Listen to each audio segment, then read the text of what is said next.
along with a White House aide. Britain's Deputy Prime Minister David Lammy has defended the government's decision to recognize a Palestinian state. In an interview, Lammy acknowledged that while the move may not bring immediate change, he stressed that establishing a Palestinian state remains a just cause. Let's listen into what he has said. And I think a lot of that is wrapped up in hope. Will this feed children? No, it won't. That's down to humanitarian aid. Will this free hostages? That must be down to a ceasefire. But does this mean that you get or hold out for that two-state solution and stand by the Palestinian cause being a just cause? Well, that was the determination that I and the Prime Minister made at the end of July.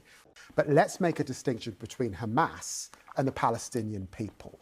And what do we say to the children of a future Palestinian state? Do we say we have to wait for the perfect conditions before we can recognise a Palestinian state?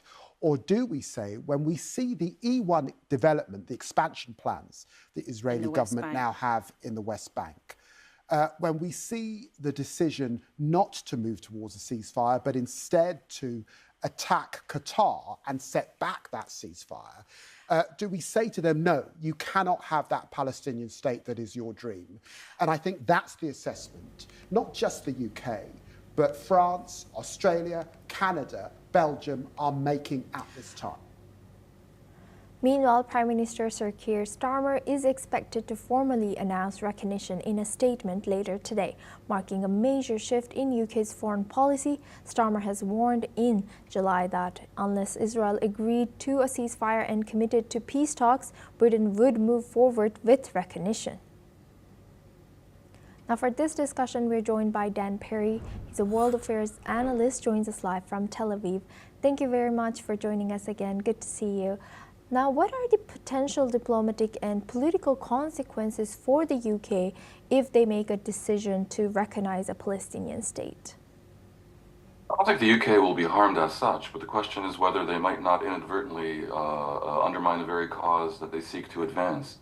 Because the criticism of this move by Starmer basically says that it will be perceived among Palestinians and in the wider Arab world as validation of Hamas's strategy of attacking Israel, invading the country, massacring over 1,000 people, and sparking a calamitously catastrophic war. It will be seen as something that worked because finally the UK was compelled to recognize Palestine and other countries alongside it. And therefore Hamas will be strengthened. Now, Hamas doesn't actually want a Palestinian state. Hamas wants to destroy Israel and to replace it with a single state on the entirety of the Holy Land territory, Israel plus the West Bank plus Gaza. And as long as Hamas is around, and as long as Hamas is strengthened, and as long as they are militarized, Israel will absolutely take no further risks to enable the establishment of a Palestinian state. They won't pull out of the West Bank, which is the absolute precondition, because you understand, the West Bank is a strategic highland overlooking the entirety of Israel. It would render Israel about 12 miles wide, I believe, 10 miles wide or so, at its narrowest point. And if there's any chance that Hamas and fellow jihadists are controlling that territory and have independence as a Palestinian state, Israel's in grave danger.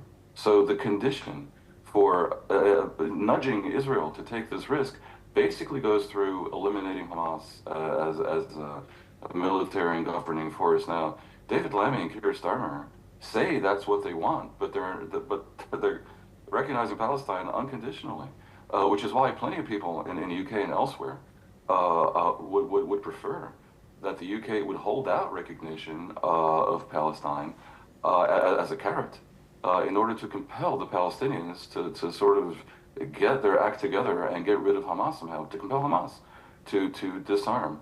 So one thing I would hope, regardless of which countries recognize Palestine, which is largely meaningless, is that these European countries also do something useful.